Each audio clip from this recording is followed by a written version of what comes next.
seventh presentation of our series. And we started, well, first of all, I'm Brother Richard Merling, the director for the Father Solanus Guild, and I've been asked to do a little presentation here in reference to the Soup Kitchen Community Center. And but first of all, just wanted to remind you as to how back in December we had the play on the life of Father Solanus from a group of players from Wisconsin, and they did a great job. And in fact, I know there's been people who have been asking for them to come back, and I think we're looking forward to having them come back as well, especially a little later on in the year. And then in the month of January, we spoke about the family. And we had a couple of the Casey family members come and speak about Father Solanus and his family and so forth. And then in February, we had the Capuchins get up and to speak about Father Solanus, those that had known him. And then we had in February, March, we had the people from Detroit itself, a number of folks who had known Solanus and been around and so forth.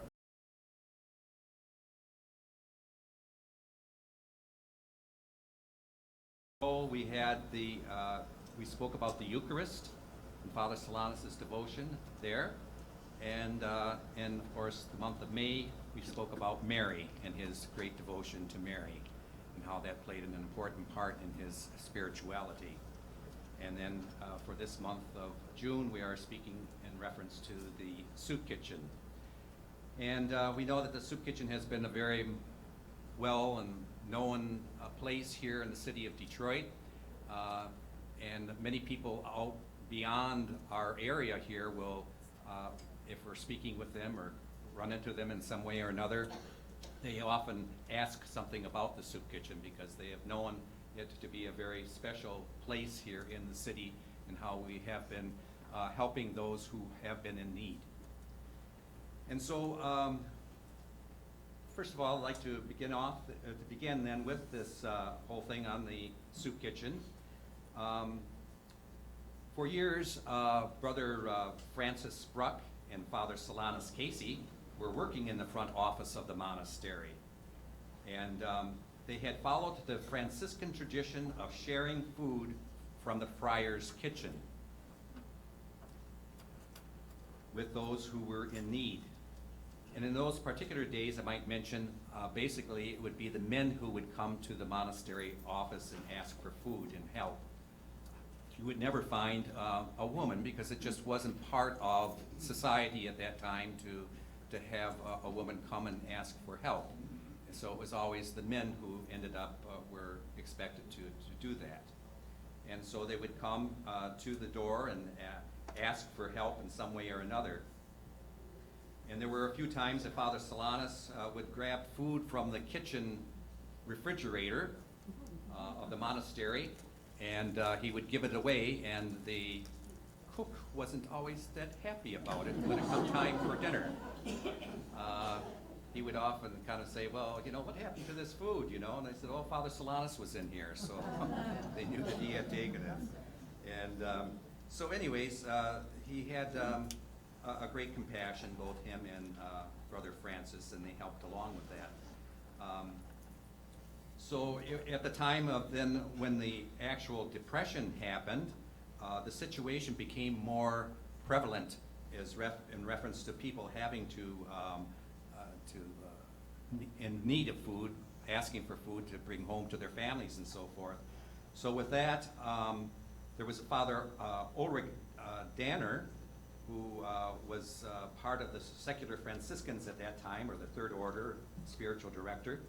And he, along with Father Herman Buss, began to organize the Soup Kitchen for the poor to be run by, actually, the Third Order, in which they did. So on October 26th, the idea was presented to the provincial of the Third Order, and then representatives of it accepted the whole fact of Father Herman Buss being the kind of directing it, and then by November 1st, they actually opened up the first Soup Kitchen doors, and that was the building that was run by the secular Franciscans, or the Third Order at that time, they were referred to. And so it was their building that was being used then for that very purpose. So the start of the Capuchin Soup Kitchen for the poor, conducted by the Third Order members in the Third Order Hall, will be opened up around November 1st. The kitchen will be open from 10 a.m. to 2 p.m. A bowl of soup and bread will be served. Several farmers have given us a donation of various kinds of vegetables, but no bread and meat. We need your help, either in gathering supplies or assisting in the kitchen. That was the message to the secular Franciscans, to give some support. On the first day, only 9 or 10 people stood in line, the soup kitchen's first days of operation. But before the end of the month, 935 were being served a day. The work was carried on by Third Order volunteers, including Father Herman Buss's mother. Once a month, the members sponsored a card party to help raise funds. On December 30th, or rather December 3rd in 1930, a meeting was held to design a system and select a committee to run the soup kitchen. There was a Mr. Kroll, who was appointed the general chairperson for the power to choose committees for volunteers, publicity, collecting, and supplying the utensils. Father Herman Buss, as the director of the Third Order, went with the volunteers to farms near the city to collect potatoes, vegetables, and meat for the soup. Father Solanus, who had grown up on a farm, also accompanied the Third Order members on the collecting tours, and frequently came from the monastery office to offer his encouragement to the workers and hungry men being fed.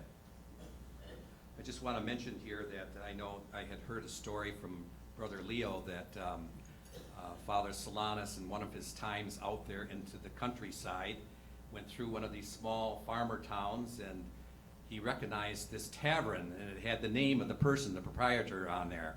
And he says, "Oh, I know that person. Let's stop and have something to quench our thirst." So they went in, and sure enough, he knew the proprietor, and I was very happy to see Father Solanus there. And so he brought him in and gave them all something to quench their thirst. So anyways, that was kind of just a little side story there that I remembered of hearing about Father Solanus. And so during the worst years of the Depression, between 1,000 to 2,000 people would come here to be fed at the Mount Elliott position for the soup kitchen at the time. Besides soup, bread, and coffee, and sometimes dessert, the soup kitchen provided bread and milk for the men to take home to their families, and distributed donations of clothing, which were stored in a barn next to the building itself. In 1933 was a very critical year, with funds running out. The salaries of the two kitchen assistants had to be stopped. Events began to point towards a change in leadership. In July of 1933, Father Herman was transferred from Father Titus Tettenborn's appointment of the new spiritual director to the Third Order. In September, the Soup Kitchen Committee decided to raise money by raffling off an automobile, but the tickets proceeds barely covered the cost of the car.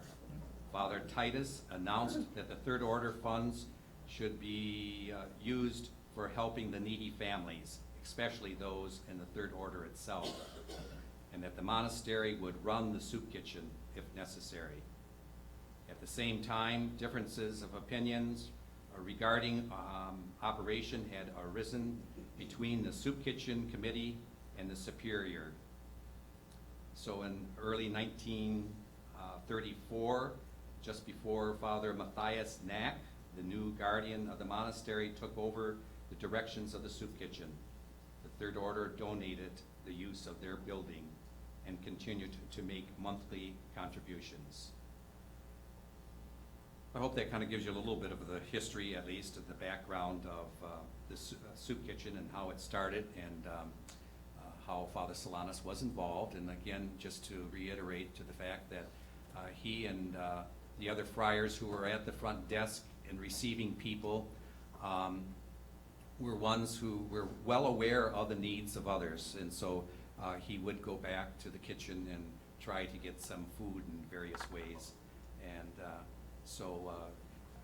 that's, I think, often how it comes about, to the fact that it's often heard or said that Father Solanus was the one to start the soup kitchen. And so it was kind of in that manner, insofar as that he was feeding people at the front office. And then the secular Franciscans picking up on that, realizing that they had a building that was adjacent to the church. In fact, it sat just about in this position of this piece of property here. And it was there that then they began to actually have daily meals for the people. And so from there it has grown, and I think at this point we'll probably ask Brother Ed to come and to further the knowledge and what has happened with the soup kitchen, where it's at today.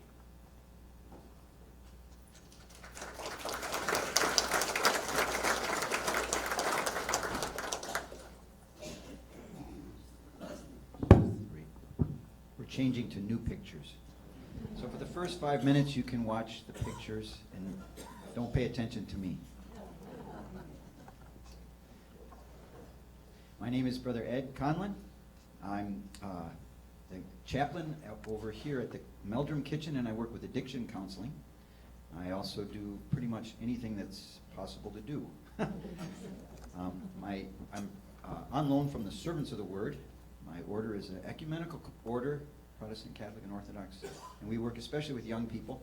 But in my ministry, I was 20 years in Europe and 11 years in Northern Ireland and Belfast, working with very strongly polarized Protestant and Catholic areas. Especially, there was paramilitaries, and the UVF and the IRA were terrorist groups that were fighting for Irish's independence.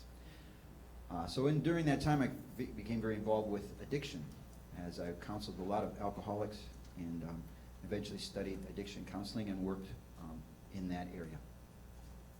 So for catching up on my first day, 12 years ago, I was hired by the Capuchins to start working in the kitchens at large.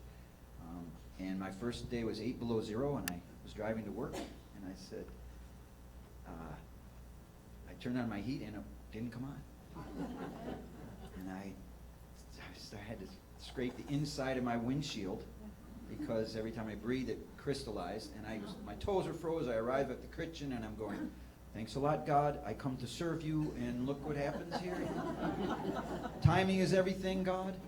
And I was irritated. But I walked in and I saw a man sitting next to the drinking fountain, maybe 150 people in the breakfast room. And I said, James, how you doing? He goes, Brother Ed, I'm so blessed.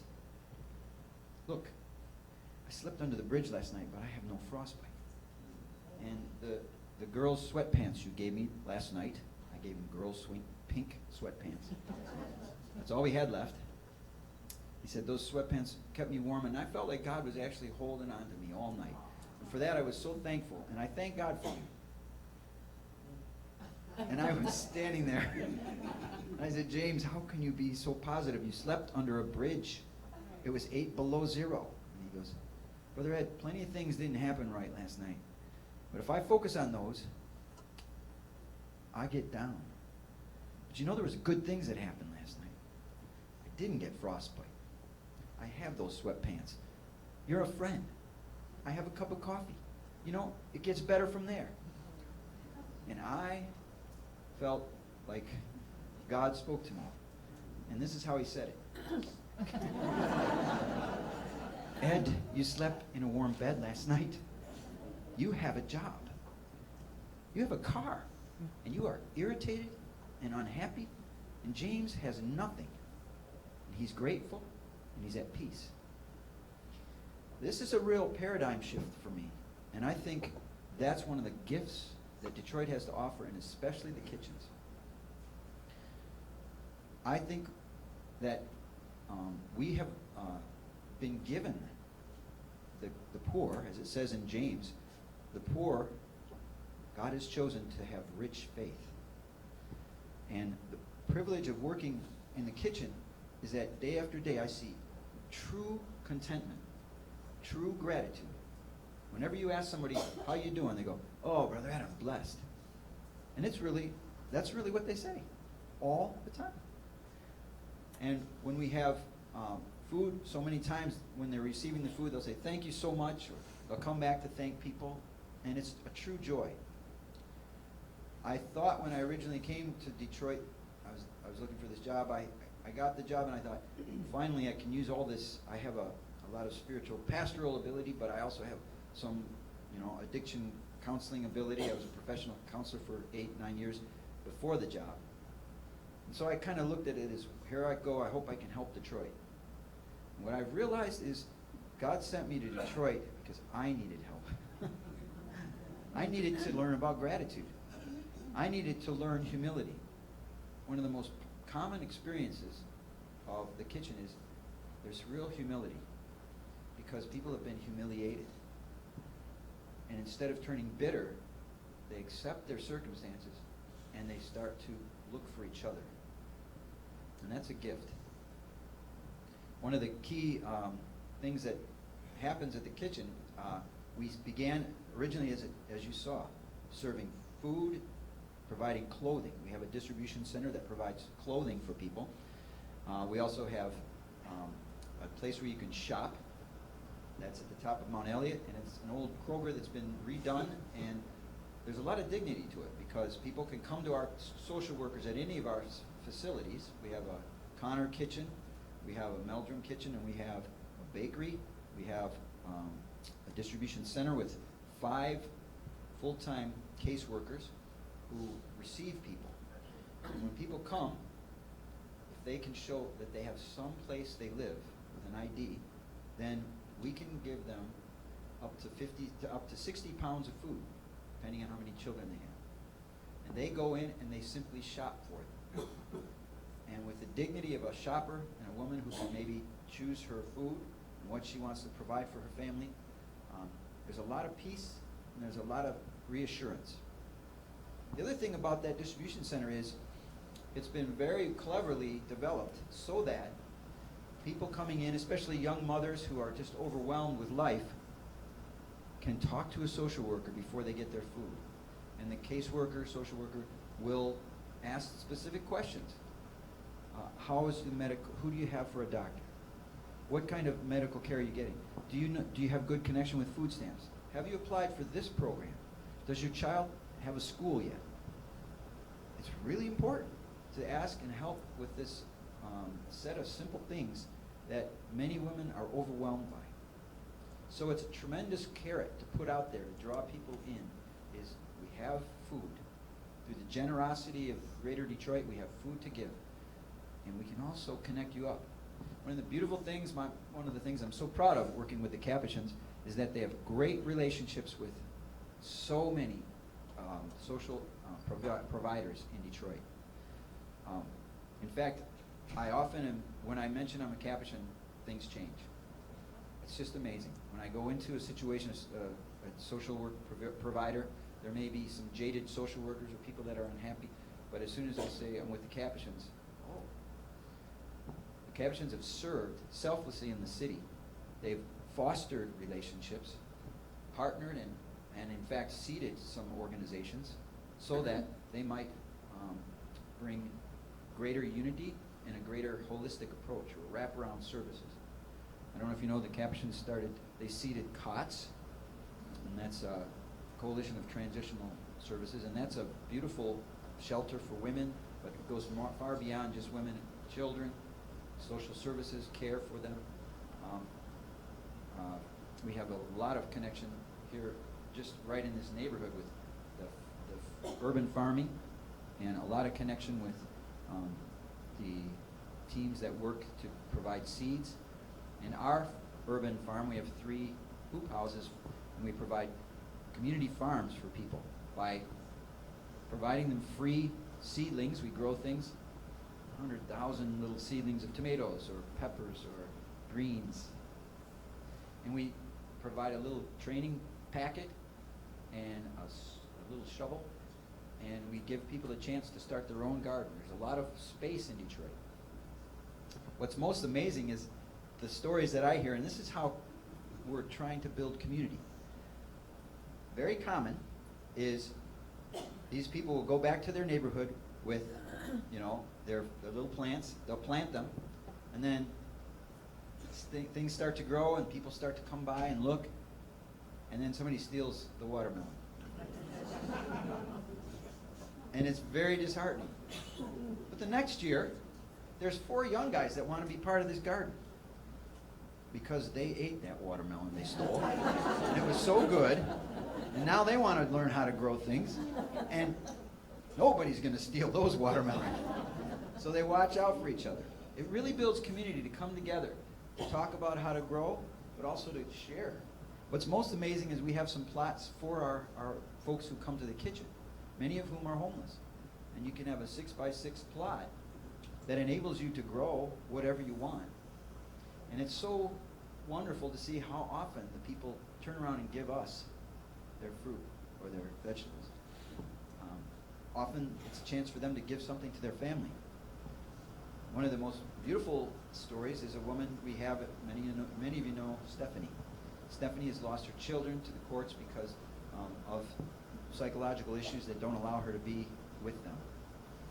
And she had her 6x6 plot full of little flowers, and each of her child was named as one of those flowers so she could nurture. That was so important for her. It really is about finding humanity and blessing humanity. And that's our gift. It's just such a gift to be part of it. One of the things that's happened is I've been working as an addiction counselor. One of the tools we have is the AA, NA 12 steps. Alcoholics Anonymous, Narcotics Anonymous, and there's a 12-step program of ways you walk each day to find recovery and internal serenity. And as each morning we make this announcement in the kitchen, there'd probably be 150 to 200 people in the kitchen. We just announce, anybody that wants to come to AA, NA, you're welcome. We used to meet in a side room, and I remember one of the first meetings, a young man named Jimmy walked in. Jimmy was paranoid schizophrenic, severely, alcoholic, and he walked in with a limp, and I asked him about it, and he goes, "Oh, I don't have any legs." He had 2 prosthetics, and he walked quite well, but I said, "How did that happen?" And he goes, "Well, I heard my mom calling me. Really, I was 18, and she kept calling me, and I knew she was in trouble. So I walked to her house. It was 11 miles. And it was in a blizzard, and he had flip-flops on. So he got frostbite. And that was the manifestation of his, oftentimes paranoid schizophrenia manifests in the teenage years. It's almost like a chemical click that happens. And that was, unbeknownst to Jimmy, his mother wasn't calling him. She wasn't in trouble, but that was his mind. Jimmy came to our first meeting in this little community room and says, "Brother Ed, can I come to this? I'm paranoid schizophrenic. Sometimes I talk to people who aren't there." I said, "Well, why don't you sit next to me, and if you're talking to somebody who's not there, I'll just elbow you. How's that?" "Good." He sat through the whole meeting and was clearly attentive. And at the end he goes, "Brother Ed, I did pretty good, didn't I?" I said, "Jimmy, you did great." He goes, "Does that mean I can come back?" And I said, "Oh yeah." He goes, "Wow, I like this meeting. I like you, Brother Ed. I hope you're real." I hope I'm real too. But the amazing thing was Jimmy came every time. He never missed a meeting. And he would come in a little bit late because he got dropped off by his caregiver. He was in a AFC home, veterans home. And he was joyful. He had a very flat affect, but he was taking his medication. He wasn't drinking. And he would sometimes say things out of the blue about God that just touched me. Because I believe that man carried a cross. And he carried it with acceptance. And he really did fight to stay sober. And at one point, Jimmy came in. Maybe there was 20 of us in a circle. It was the winter time. And he came in, and he's not absolutely connected to everyone. So he walked in with a bag of socks, brand new socks. And he walked around behind us. We're all sitting talking. And in his mind, nobody sees me. And he was dropping socks into bags of people who had wet feet. And then he sat down, and what I found out later was he had read in our readings that we will do something for someone that nobody finds out about, just for God. And to Jimmy, cold feet, this is really important to a man who's been frostbitten and lost his feet. And it was his way of just giving back. And I found out, I went to his caregiver at one point. I said, "So what was that?" And she goes, "He saves up his allowance, and he goes to CVS, and he buys these socks. And he always says, 'Shh, don't tell anybody.'" And then she said, "I don't know what goes on at those meetings, but Jimmy tells me that his voice is stopped whenever he goes into those meetings." And I completely believe that that's the spirit that we're working with. There's a serenity, there's a mercy, there's an acceptance, and I think it's the spirit of Solanus, frankly. There's a number of people here who go to those meetings, who probably are just convinced that it is God's presence. I often think about this. In those meetings, we started off with a few people, and then it grew. And in fact, we had to move out of the community room, and now we meet in the kitchen itself, which is a little bigger than this. But we fill a whole corner. And it's people who come with paranoid schizophrenia. People who come who have been living on the streets, prostitutes, drug dealers, drug addicts, alcoholics. And then there's no pride. It's so humble. So people tell their story, and they want to tell their story. And they find such strength in each other. They get so much encouragement from watching somebody else who's struggling overcome. And many of them have stayed clean for years. And that's a very difficult thing to do in the streets of Detroit. But what's happened is something more remarkable than that. And I know this is God. At a certain point, my mistake, I had a group of these, there was probably 13 or 14 men, African American, middle age or older, who come through the war. And they were holding on to each other, staying clean.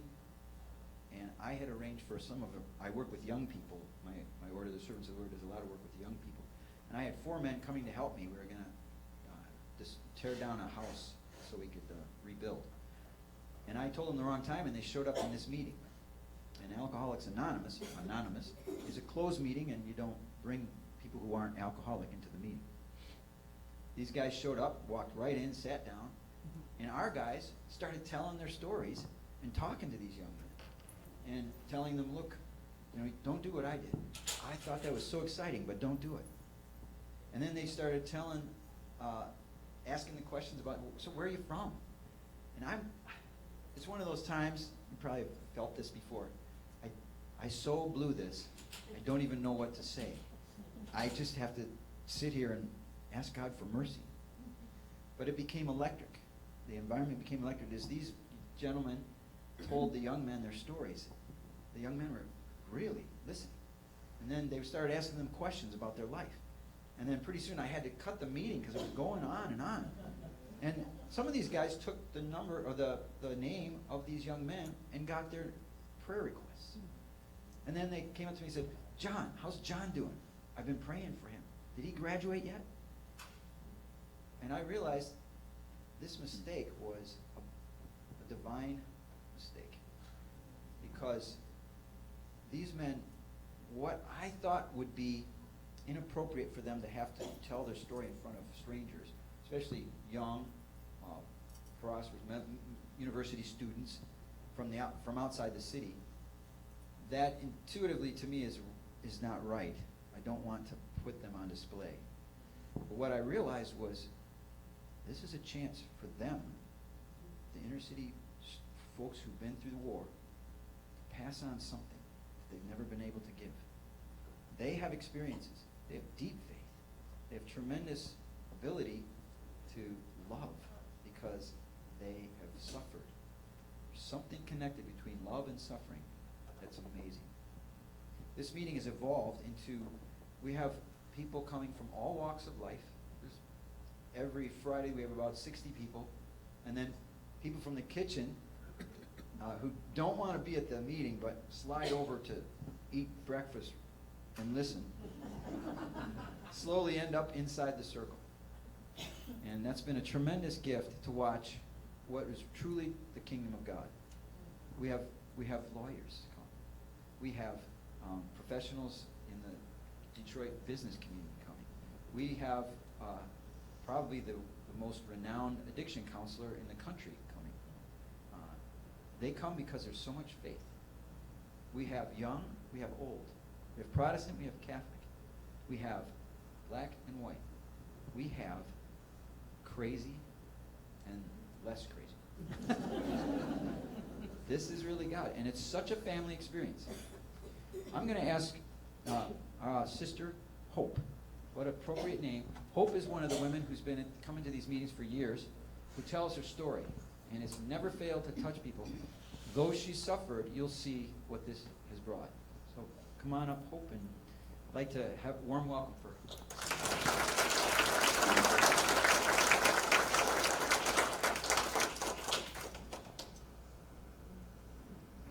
Good afternoon, everyone. My name is Hope. If I didn't have this name, I don't believe.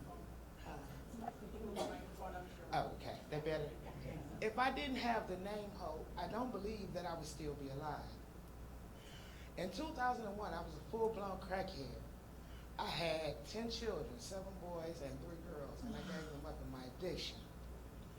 I gave them up because not only did I have an addiction, but I had mental issues because I went through physical and verbal abuse as a child. Excuse me. And I didn't realize that everything I went through as a child followed me into adulthood and being a parent. And as I got older and my kids start to, get older, I got more angry. So I had to separate myself from my children. In 2001, I got hit in the back with a Molotov cocktail. They pronounced me dead at 9:06 p.m. September the 5th. When I woke up, I was in the morgue on the table. They were writing on my toe tag.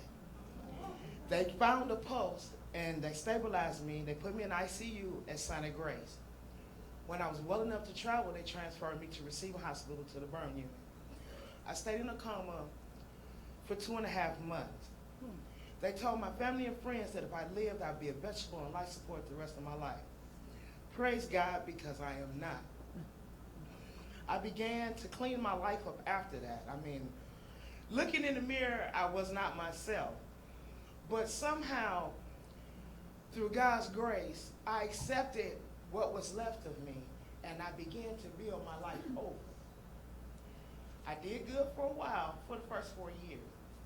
I wound up getting a job working in private security, bringing home a grand every 2 weeks. But that didn't last long because I fell back into my addiction because I never worked out the issues that I had to begin with. So I'm working security, I'm getting high in the security guard booth. Nobody knew it but me and God. But he came to me in a dream one night and he told me, he said, look, you know this is not going to last because God does not bless mess. I knew it in my spirit and I couldn't fool myself thinking that this was going to keep on going. So by the time 2005 rolled around, a guy beat me, tortured me for 2.5 hours, poured gasoline on me and set me on fire. I recovered once again. Each episode, I think, made me stronger, not physically, but spiritually. It boosted and it built my strength. Now I can stand here and tell you all, I have not been a crackhead for so long. I am so glad I have my own house. I have everything in it I can possibly want and need. The Lord has really blessed me.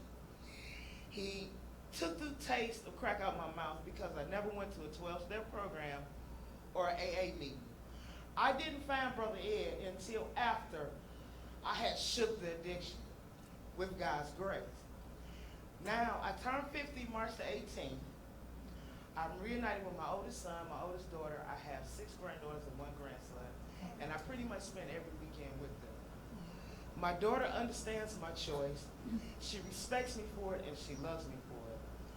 My son does too, but men are a little bit more complicated than us girls are. So I'm trying to figure out that combination. But I tell you, I'd rather learn how to do Chinese arithmetic. That boy is complicated. But at the same time, my daughter, she's raising her granddaughters and my grandson. She has her own house. My son-in-law has a stable job. My son has a stable job. So for a long time, I beat myself up because of my choices. But now I accept them, I embrace them, and I thank the Lord for them because they made me strong.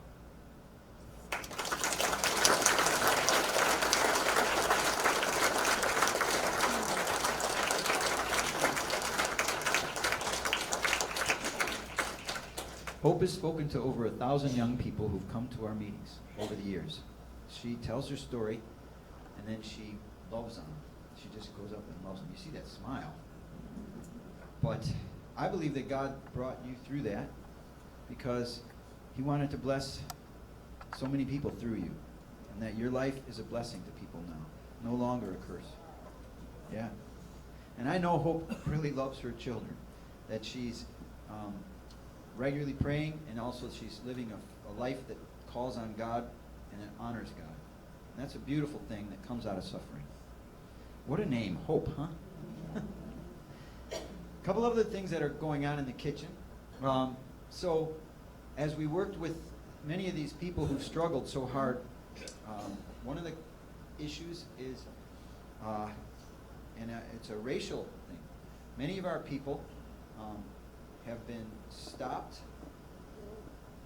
maybe 10, 15 years ago driving without insurance, because the insurance in Detroit is the most expensive in the country.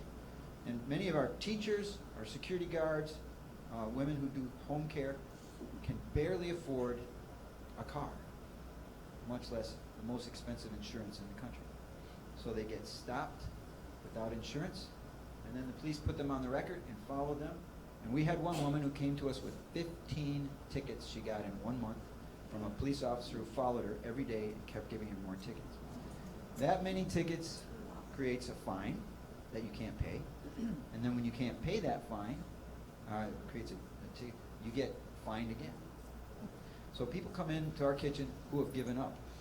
They can't get a car because they've been denied their license because they owe $4,500 of tickets.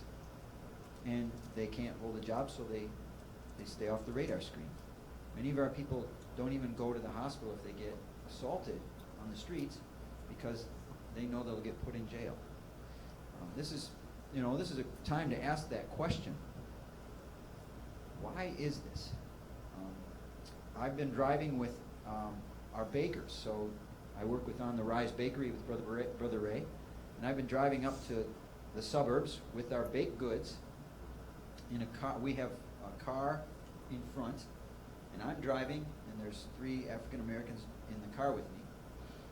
But behind me is a car with 4 African Americans in the car. They always get stopped. I don't. What is that?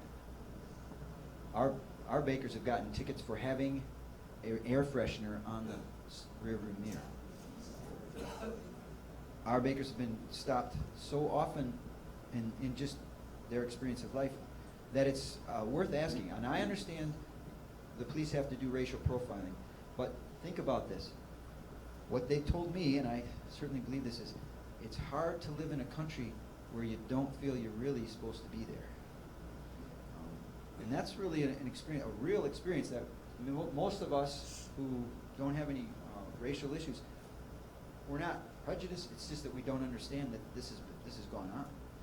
And it's one of the African American friends of mine told me, Brother Ed, it's like sometimes we're all underwater and you're a fish, but I'm a human. I got to go back up and get air because I don't belong down here. Ultimately, I'm just swimming around to be with you, but I got to go somewhere else. And the fish doesn't even know he's breathing water. And that's sort of my experience when I came here was, what's the problem? But I've come to realize there's a whole set of things that we haven't been able to experience that change the way you look at yourself. And it also skews society to make it harder for you. Doesn't mean you're not supposed to try, and we have some really courageous people. We have a lot of people who've just experienced an unjust system, and they don't know what to do. Well, our bakers have said quite often, if only we could get back, get those fines paid off, if we could get our license back, we could take a job once we graduate this baking program. We've learned about employability. We've learned about 12 steps. We've stayed clean. We've come out of prison and we've been crime-free. Give us another chance.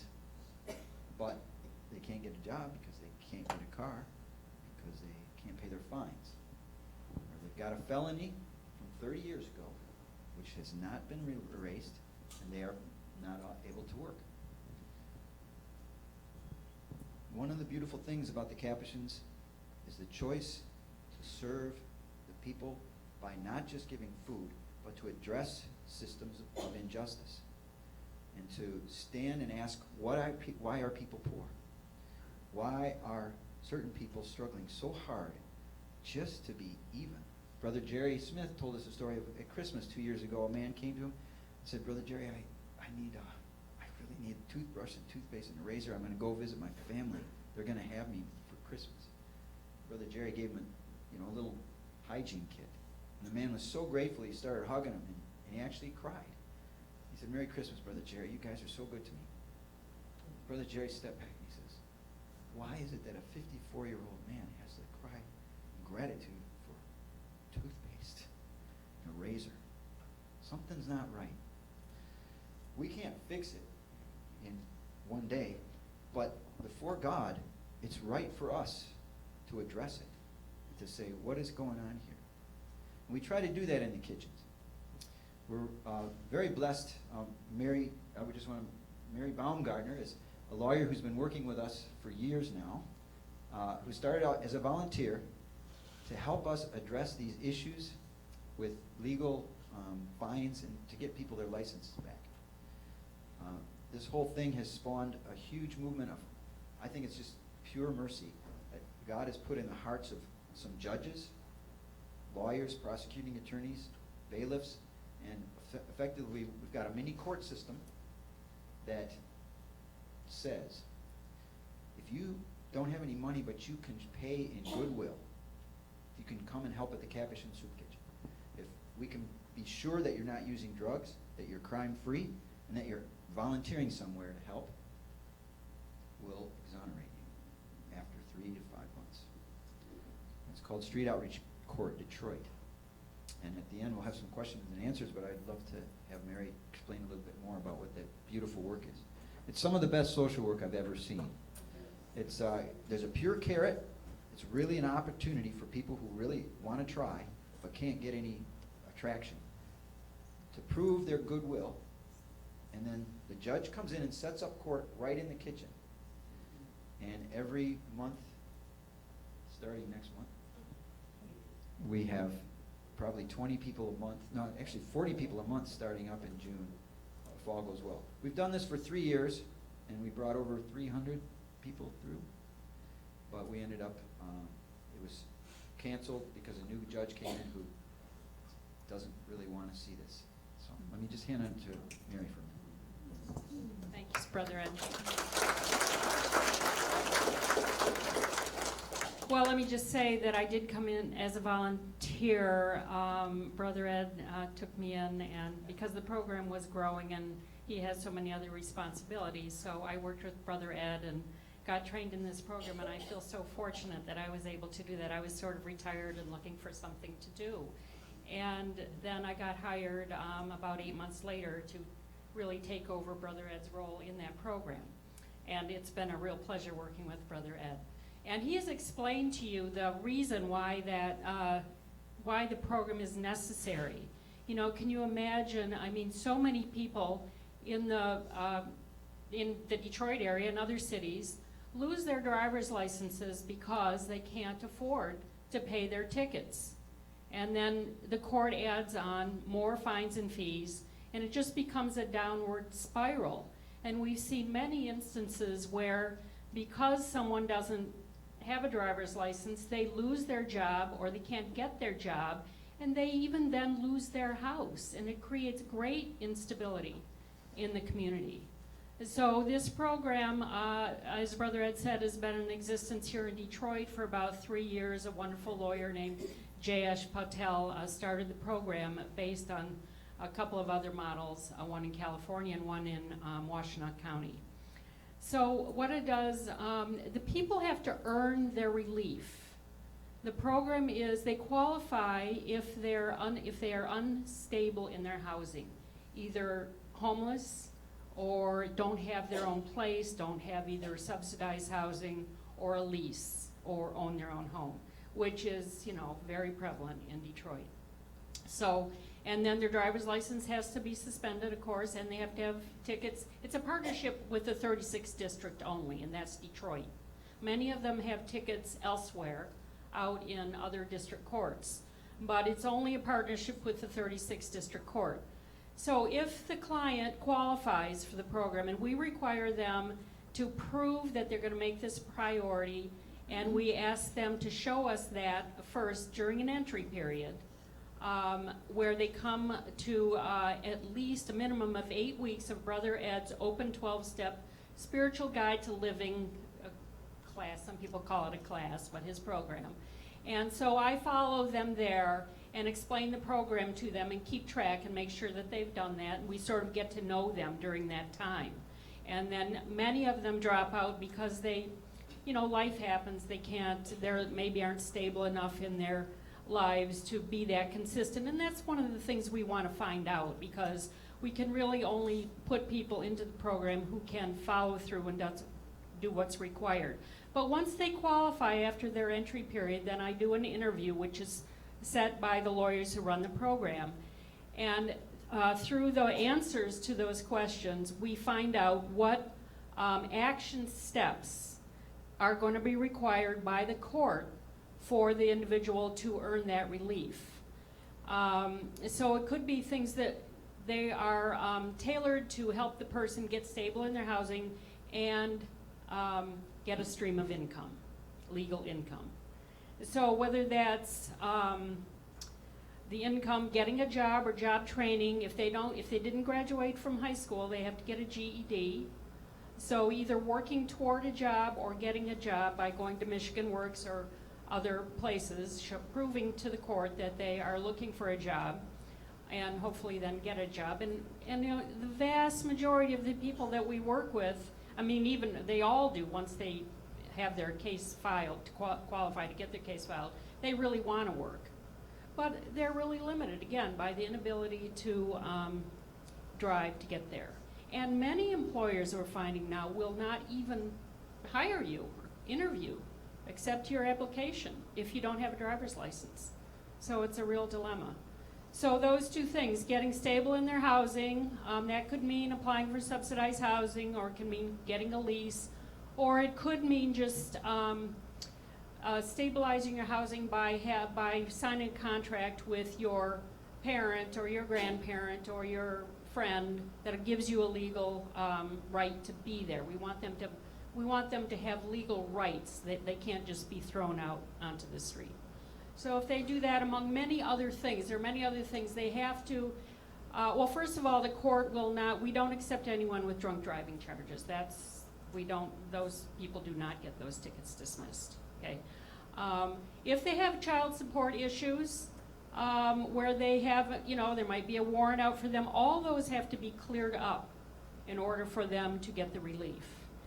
Even if they don't have a warrant for child support, they have to address it. They cannot just ignore that arrearage that's accumulated over time. So we send them to our lawyers. We have the legal clinic, and we send them to our lawyers, and we take action to help them get on a payment plan, or sometimes they qualify if they're low enough and their kids are grown to have some of that arrearage wiped out. So it really helps them get back on their feet, this particular program. There's many other things, depending on an individual's circumstances, that they're required to do in order to get the relief. And then this RECORD program also has a lawyer on staff that helps them if they have warrants in other districts, because we don't want our clients who have worked so hard to get the relief to be hauled in on a warrant in some other district. So while they have to save their money to pay off those fines and fees, they do get the help with the lawyer to go into that court and stand before the judge. And usually, because of the Capuchin's reputation, the judge will listen and very often will reduce those fines and fees just based on the Capuchin reputation. So that's a wonderful thing as well. But the people are responsible to clear up all those tickets as well before they can get their driver's license. And then the way it's worked in the past is that the court hearing actually takes place over in the Meldrum Soup Kitchen. The judge and all her personnel pick up and come over once a month and set up in the soup kitchen. And it's very celebratory at that point, because 2 weeks before the actual hearing, I go in before the judge and prosecutor and all to present the case and get the go-ahead and make, they look at the case and determine whether the person has done enough to earn the relief. So by the time we get to the hearing, it's a very celebratory thing, because it never happens that they don't get the relief at that point. They're told to do something 2 weeks earlier if they're not going to make it through. So it's a wonderful program, and it does a great lot of good for our clients, and I just feel really privileged to be part of it. So thank you.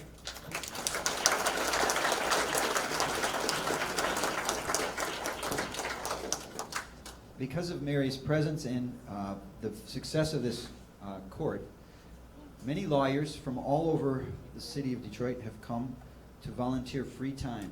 So Mary also oversees a legal clinic twice a month at each kitchen. People could come in for free. They get pro bono lawyers who will volunteer and help them with issues that are so common. One of the most common, you paid your rent. You're scraping by, but you paid your rent. And then you find out your landlord doesn't even own the building. They come to clean the building out, to refurbish, or to somebody who owns it wants to tear it down. And these people, with all the money they paid, have nothing and nowhere to go. They're evicted. This is another part of the system that's broken in Detroit. Another thing about this dynamic is that there's so many good people who come to the kitchen to volunteer. They've experienced, what they say is 90% of the volunteer work is done by 10% of the people, because those 10% have found out this is the prize. To give really is better than to receive. When I come to the kitchen, I receive so much of faith and hope and love. God has brought us a lot of people who suffered and have found the kitchen as a place to recover as volunteers. My friend Ethel Phil has been volunteering for almost 4 years now, I think. And I just wanted her to say a couple words about how the Lord has healed her through her volunteering.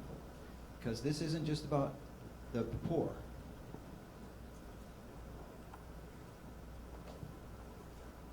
My name is Ethel Fiel, and I'm a registered nurse by profession. And how I came here is that I met my husband in the Marshall Islands, and he brought me here in the States. And we started a family. We have 4 children, and my children are ages 19 down to 9 years old. There are 3 boys and a girl. And I just, so probably 15 years after marriage, my husband just started having, he was have this disease of addiction.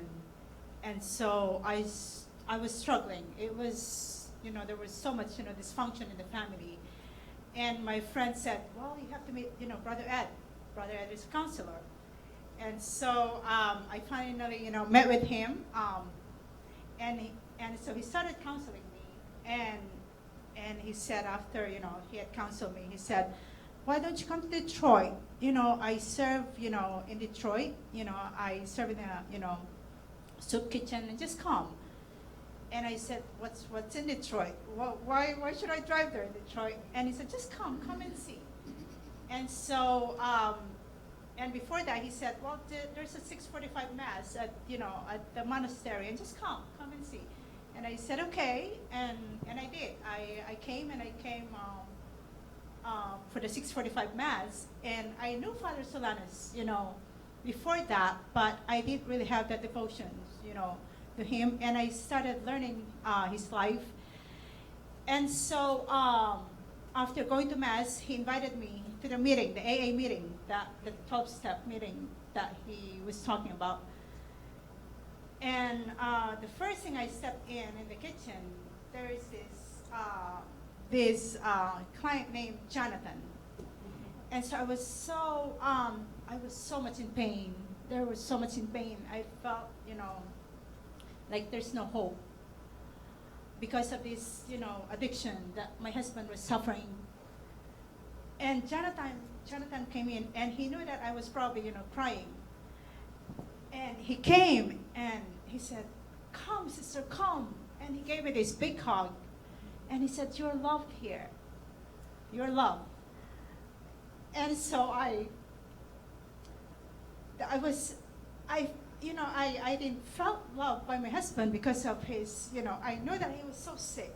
He didn't see me. I was put aside, and the children were put aside. And so the time I met Jonathan, I felt that there's somebody who loves me, and this guy is homeless, and I saw that there's so much joy, there's so much, love in him, and I said, oh my gosh, there's somebody who loves me here. And so every time I went home, and I started, realizing, I felt that God loved me through this man, and I said, I need to go back.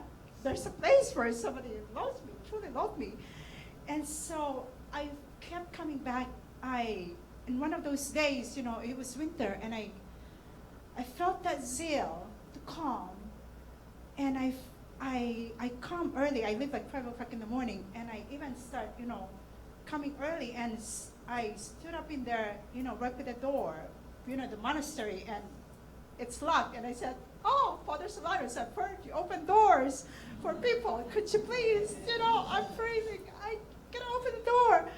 And then miraculously, the security guard would just come and open the door for me. And I felt, that Father Solanus, spirituality there, and they would say, come. So, so that's how I started. I started going to the meeting, working on my 12 steps. And they would say, we would hold hands in the end, and would pray the Our Father, and they would say at the end, keep coming back. It works if you work for them. And I said, it will work. And so that's how I started, and I saw the program works, and the thing that really struck me is the shower program. There's 2 showers or 3 showers here, 2 on Meldrum. And I said, I have to do something, And so I have a friend. I shop at the St. Vincent in Ann Arbor. And I would say, do you have any extra bags of clothing? I'm a volunteer at the, Capuchin soup kitchen. They need clothes. There's a lot of, people in the street. They're cold. They need this. And my friend would say, okay, come on this day. And I would go and pick up bags of donated, clothing. And what I usually do is that I bring those clothing in the house and I sort them out. And my 3-year-old daughter, my 9-year-old daughter would help me. We go into those bags and I sort them out. And I, whatever the priority, they need here in the short program, and I pile them up in my van, and I come and I drive, and I give them to the shower guy. And so that's the thing that was really, bringing me also. And I come, and this is my 4th year, like Brother Ed was saying, volunteering. And I already know Sydney and Hope, and I think they really feel comfortable, talking to me, or because they see me like every Tuesdays and Fridays, and they would say, the next time you come, could you bring a shoes for me? Or the next time you come, I don't have socks. The next time you come, can you bring this for me? And I would say, I will try my best. I'll try my best. So I dig into those bags and I find the right size. Or if I don't find them, I go to the other thrift store, and miraculously there's a size 10 and a half shoes in there for this lady who asked me for shoes on that. And so I would go, and I felt that I'm called to do this, and I'm blessed because I love to give, and I feel like I want to give, I feel like Christmas every day. And so I think God is using me here in my brokenness. He's brought me here in the kitchen. And like Father Dan would share, he comes also, he joins us to the 12 steps meeting.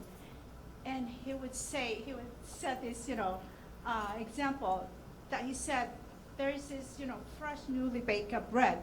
It's in the oven, and you take them out, and it smells so good. But unless it's broken and shared, then that bread is not going to taste anything. So I felt in my brokenness, God is using me. God is using me in my brokenness. My husband died unexpectedly a year ago, last April. And there's so much pain, there's so much suffering. I still grieve for my children. But when I come here, I see that through my pain, through my suffering, God is using me. And I come with joy. I come to serve with love.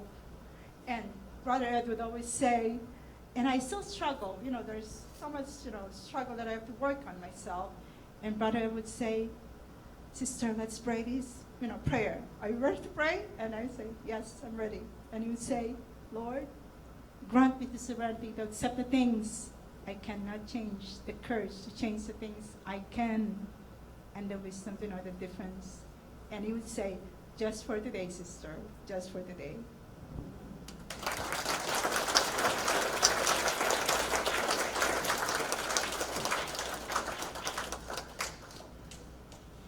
We want to have time for questions, comments. If you want to stand up and dance on the table, that's fine too. But does anybody want to ask any questions? Oh.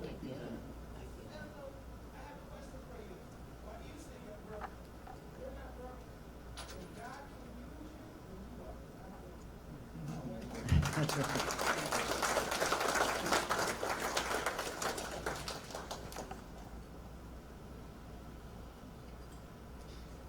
I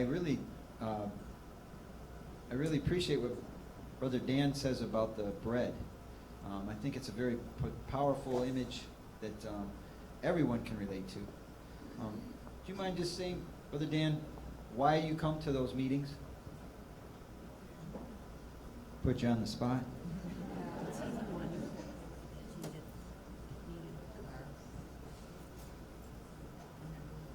Thank you very much. And all the people that have shared that I've gotten to know.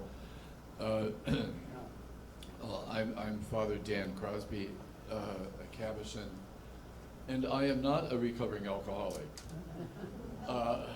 However, I truly believe through my own experience of myself and my ministry with other people that all of us are addicted to something. And we had better be in touch with that. And if we think we're not addicted, to something, then we're fooling ourselves. And so I go over there and I tell the people when I share a time, I go over there not to help the people. You know, that's condescending, you know. I do not go over there to help them. I go over there to be helped and to be inspired by them and their faith and their ability to be real. And it helps me to be real. It helps me to be in touch with that junk and that stuff that is in me that I would rather not have anybody else see, you know, because I'm a Capuchin and a priest, you know? Okay? It helps me to be real. And incidentally, I love Father Solanus, and some of you know, and many of the people that are in the program over there know. I lived with Father Solanus, and I often say, and this is true, I am living proof that the fact that you lived with a saint doesn't make you a saint, you see. So don't be impressed because I lived with Father Solanus. But the more that I absorb of the spirit of Solanus and go deeper into his spirit, the word real just comes over more and more profoundly. He was real. He was genuine. So many of us, you know, try to put on fronts. You know, how am I looking? You know, how am I coming off? You know, is it fairly impressive? You know, I'm trying hard. You get tired of it. It takes a lot of work, you know, and most of the time it doesn't work. You know, Solanus could not put on a front if he tried. He was just genuine. From the inside out, he was real. And that's all I want to be in my life, and in my Capuchin life, and in my priesthood. Don't put on a front, and don't go around saying pious things and holy things because it just sounds good, you know, and all this. Be real. And you know what? If you're real, totally real, you're going to become holy. Because holy and W-H-O-L-E, they come from the same word, the Anglo-Saxon. So that's what helps me to when I try at least once a week when I'm home to be at the 12-step program. I get inspired by other people who are real, who are looking at and facing everything, not putting on fronts. Well, now go out and do the same.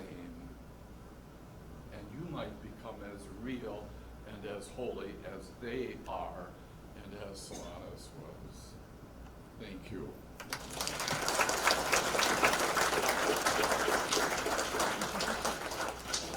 Couple more minutes. Anybody have any questions? I'm sure you do. Or comments? Please.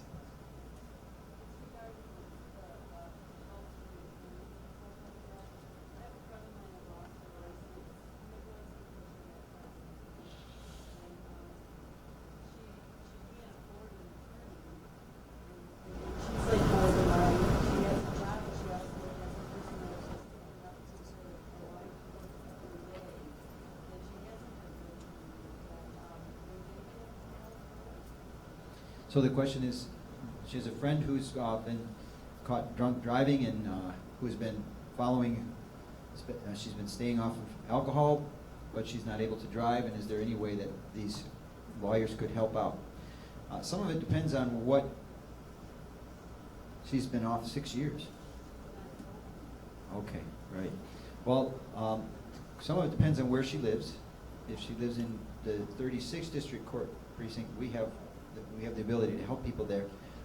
For sure, she could talk to some of our lawyers who would be able to at least explain to her a process that she could be following.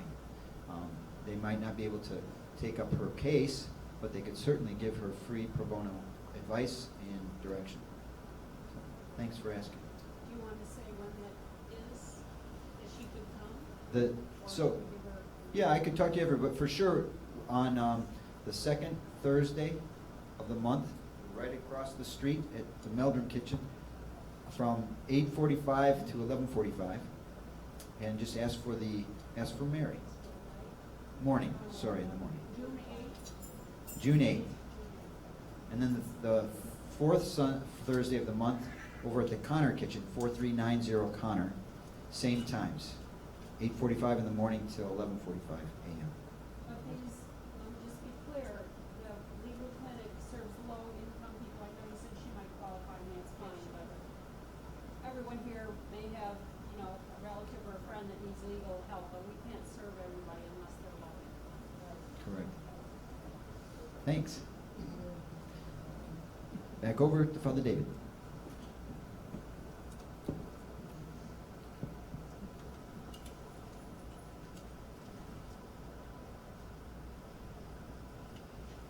I was looking forward to this.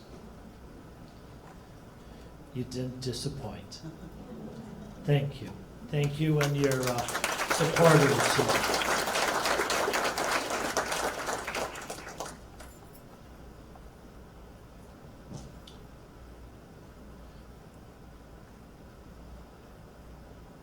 When I was named director, I said, well, what is this about? And my mantra has become,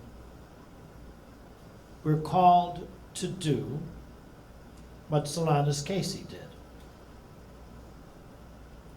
What did he do? When he opened the door, he welcomed, he listened, he prayed with them, and then he did whatever he could.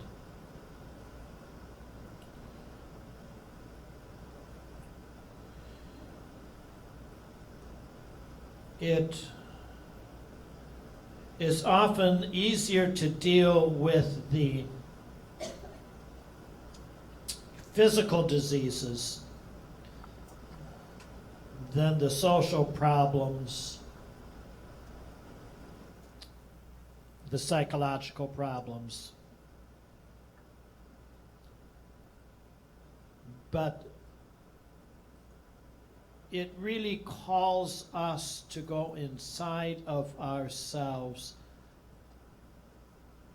and see how we can do God's command, to love the Lord our God with all our heart and mind and soul and strength, and love our neighbor as ourself.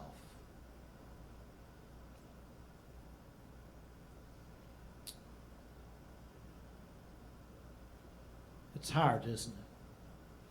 If you take it seriously, it's very difficult.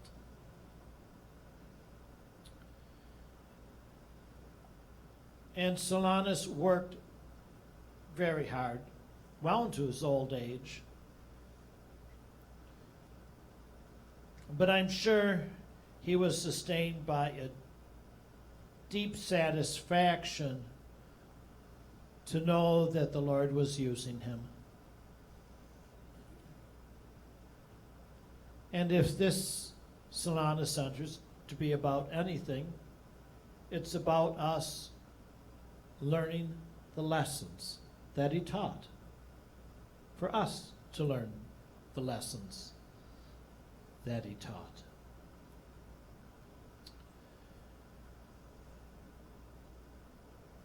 And it is to take whatever situation we're in and to be able to see the need, to hear, to respond, and to be able then to also come and to see the places and the people that often become avoided.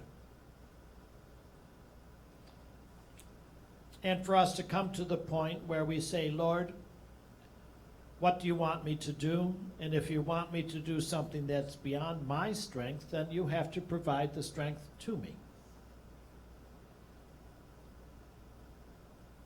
That's holiness. Holiness is about allowing the grace of God to transform us.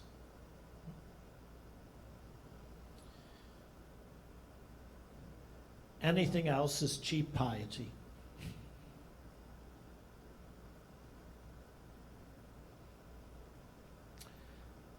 Once again, thank you. And we have a couple of things coming up, and remind you at the desk. And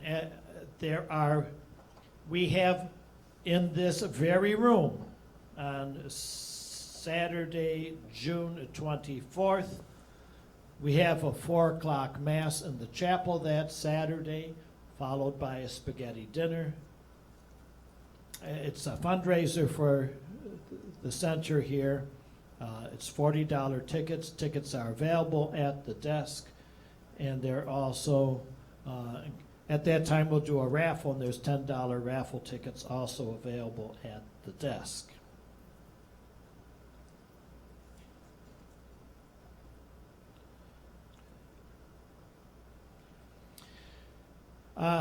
July 16th, out at the Southfield, what's the name of the theater? That's AMC Theater in Southfield.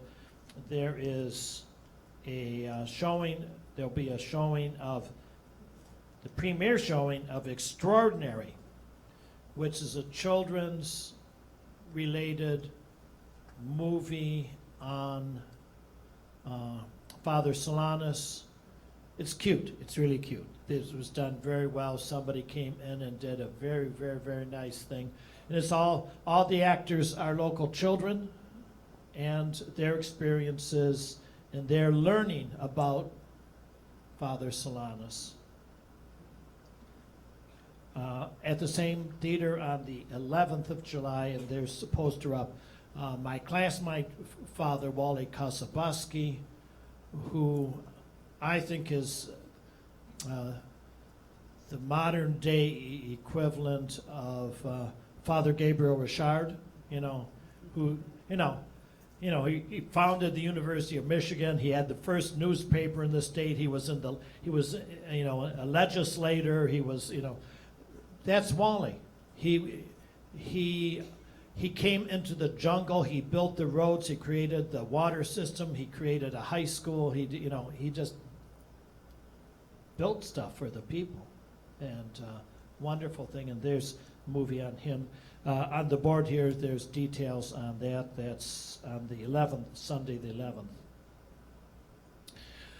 11th. We've had this series. It's been a great series. We really enjoyed it. And next month will be the 60th, and we have a series of masses to celebrate that. And so the last mass will be with Archbishop Vigneron. So that's July, what is it? July 30th. And but because this went so well, and we've filled this place every time, we decided we're going to have kind of a wrap-up one, and Father Marty Pabel is going to do a session similar to this on Saturday, August 11th. So that will be the kind of the wrap-up of this, and then hopefully by that point we should have the date in place for the beatification.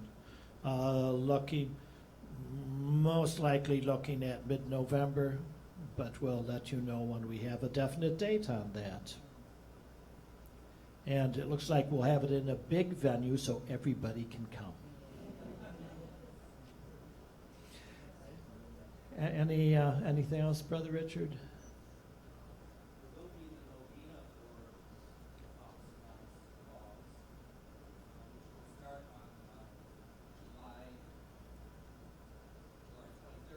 Novena starts July 23rd.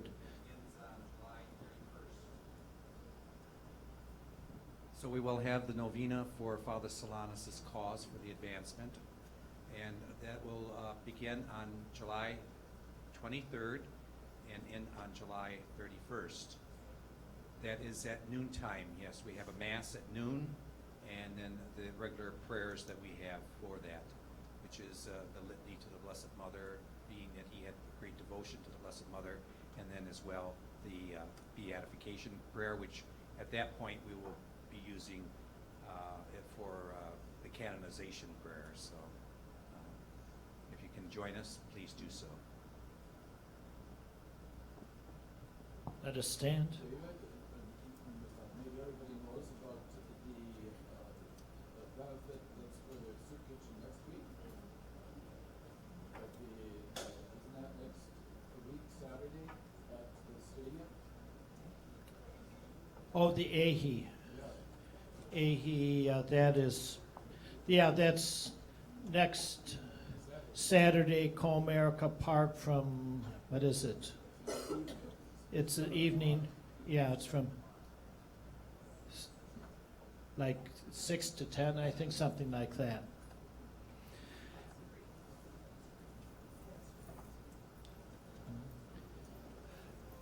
On this Pentecost Eve, you're all, most of you are good old-time Catholics, so you probably know by heart.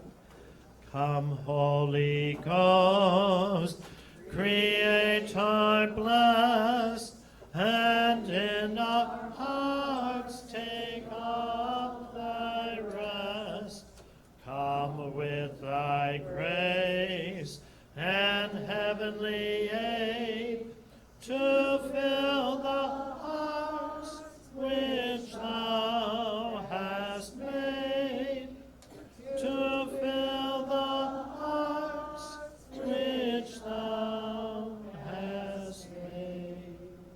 Lord, we thank you for our brother Solanus Casey, and ask that we might be blessed with his spirit to continue the work that he began for the need of caring for the sick, caring for the poor, growing in spiritual depth is still in our midst. May we be blessed with that spirit.